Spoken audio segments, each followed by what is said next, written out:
Assalamualaikum warahmatullahi wabarakatuh. Selamat pagi anak-anak sekalian. Bagaimana kabar kalian hari ini?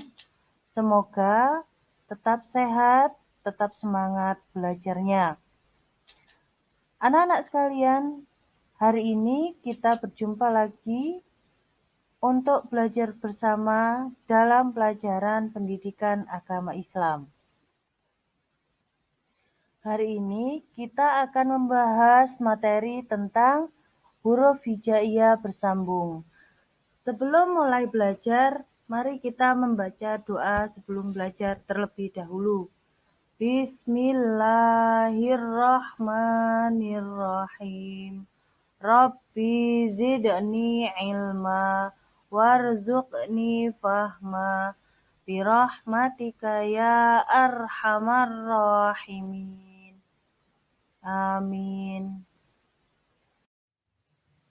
Anak-anak sekalian, kali ini kita akan membahas tentang huruf hijaiyah bersambung. Al-Quran sebagai pedoman hidup bagi manusia dan panutan hidup bagi manusia, juga dasar hidup bagi manusia.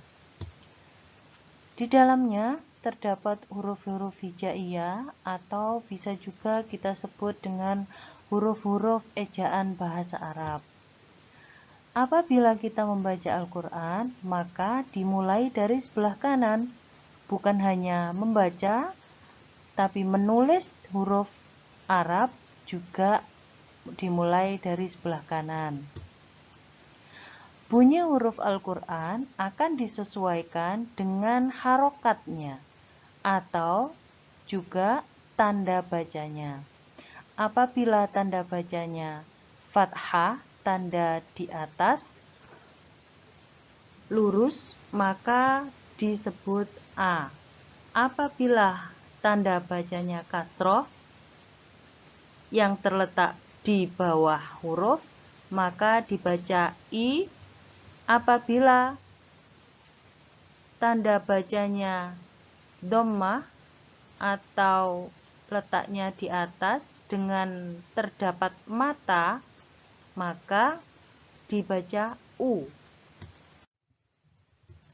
Berikut ini anak-anak bagaimana tata cara menulis huruf Arab secara bersambung.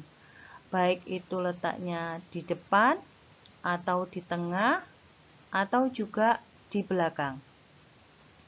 Untuk huruf pertama adalah huruf alif.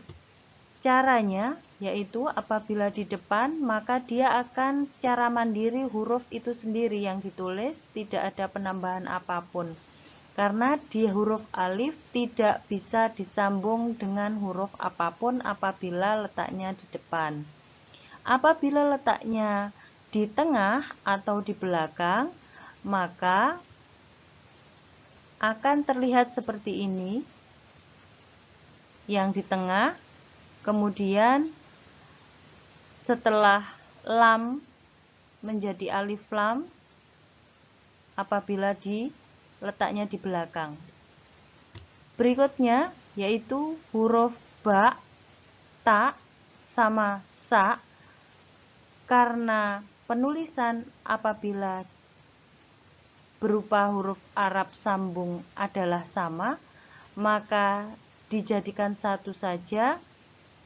Caranya dengan menuliskan seperti yang sebelah paling kanan, yaitu menuliskan huruf ba seperti itu, sama juga dengan ta atau sa, tinggal memindahkan titiknya saja.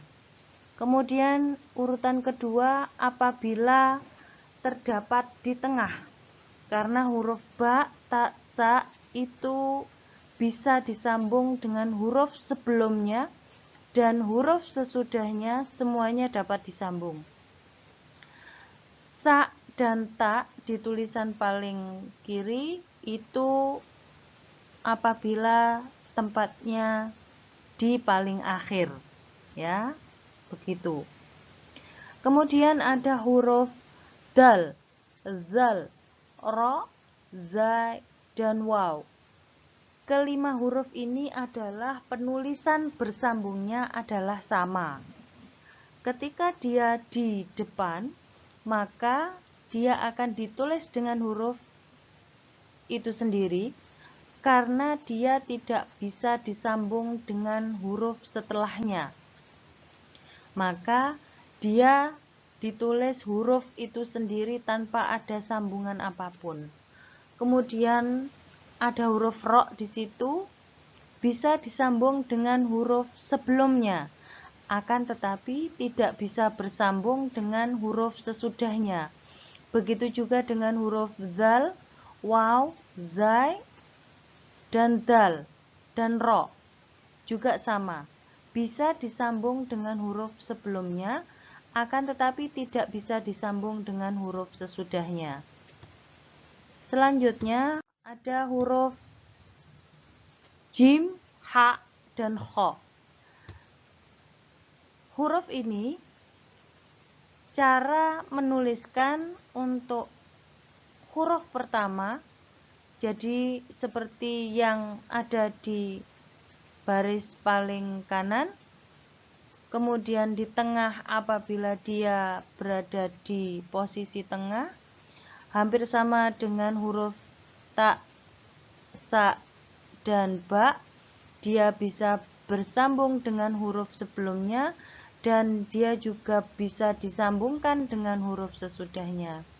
Kemudian yang urutan terakhir itu bentuk ketika dia berada di ujung kata. Kemudian ada huruf sin dan shin. Huruf sambungnya apabila dia di depan hurufnya seperti yang paling kanan, artinya perut yang ke arah bawah itu tidak perlu ditulis seperti huruf mandirinya. Artinya dia langsung disambungkan dengan huruf sesudahnya. Ketika dia berada di tengah, dia akan bisa disambungkan dengan huruf sebelumnya dan bisa disambungkan dengan huruf sesudahnya. Ketika dia di belakang, maka bisa ditulis dengan huruf mandirinya saja, sama. Kemudian ada shod dan ada dhot. Shod dan dhot, cara penulisan bersambungnya hampir sama dengan sin dan shin. Jadi perutnya tidak perlu sampai ke bawah karena dia langsung bisa disambungkan dengan huruf yang lainnya. Kemudian ketika dia terdapat di tengah, maka dia bisa disambungkan dengan huruf sebelum dan sesudahnya. Ketika dia ada di pinggir, maka bentuknya sama dengan huruf mandirinya. Selanjutnya yaitu huruf kaf dan huruf lam. Huruf lam ketika ada di posisi awal, bentuknya seperti itu, sama dengan huruf kaf. Huruf kaf di tengah dengan huruf kaf di awal itu bentuknya sama, bisa disambungkan dengan huruf sesudahnya.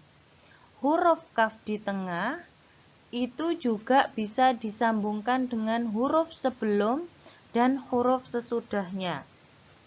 Kemudian lanjut, yang paling pojok, paling akhir, maka penulisan kaf hurufnya bisa disambungkan dengan huruf sebelumnya, akan tetapi kalau di akhir dia ditambahi hamzah. Begitu juga dengan huruf lam, ketika dia di posisi terakhir, maka dia akan menyerupai kait pancing, kait alat pancing ya, agak ditarik ke bawah sedikit untuk lengkungannya. Selanjutnya ada huruf mim dan ha. Cara menulis bersambungnya seperti urutan yang pertama, yaitu mim, kemudian ha ketika ada di awal kata. Mim dan ha juga sama, bisa disambung oleh huruf sebelum dan huruf sesudahnya. Ketika H berada di pinggir, maka bentuknya yang paling akhir itu ya. Kemudian ada huruf nun dan ya. Huruf nun dan ya, apabila nun itu di depan, bentuknya seperti huruf ba, sa, dan ta. Kemudian ketika di tengah, sama juga seperti sa dan ta. Lalu yang terakhir, nun hurufnya agak dilengkungkan sedikit ke bawah. Sama dengan huruf ya, apabila di akhir, maka dia ditarik lengkungkan ke arah bawah. Selanjutnya ada huruf hamzah.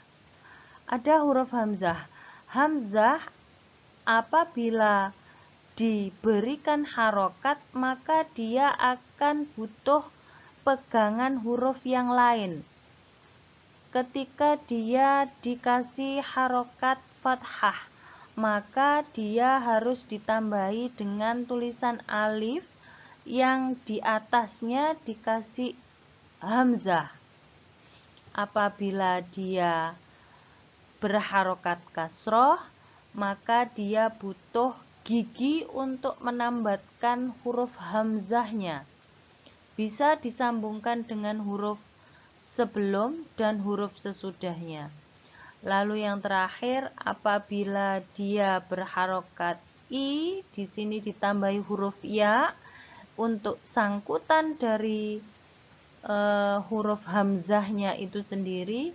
Apabila dia berharokat dhammah, maka huruf sangkutannya di sini diganti dengan huruf waw. Nun dan ya seperti yang tadi sudah saya terangkan sebelumnya. Baik anak-anak,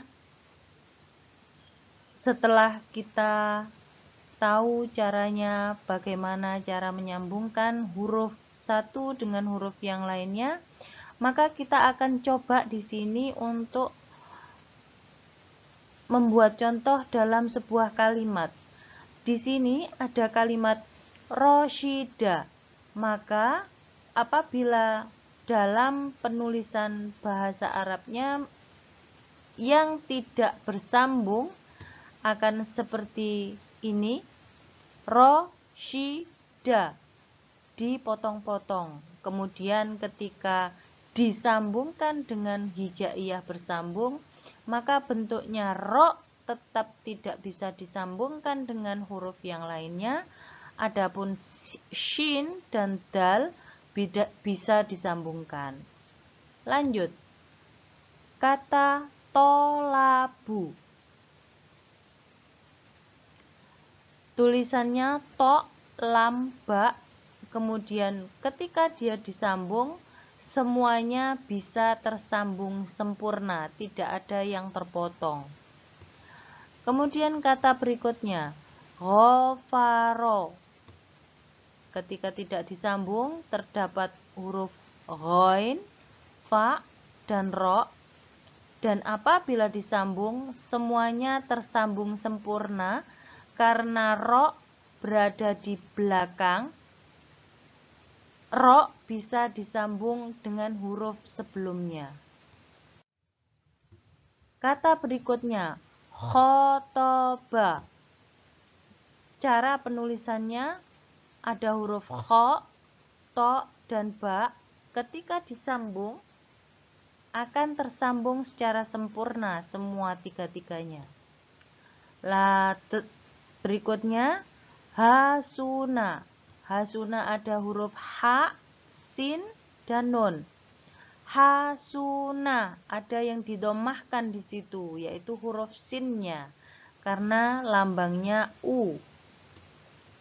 Kemudian yang terakhir ada kata biasa. Ada huruf ba, ain, sama sa. Ketika disambungkan huruf ketiga ini, maka akan tersambung dengan sempurna tiga-tiganya.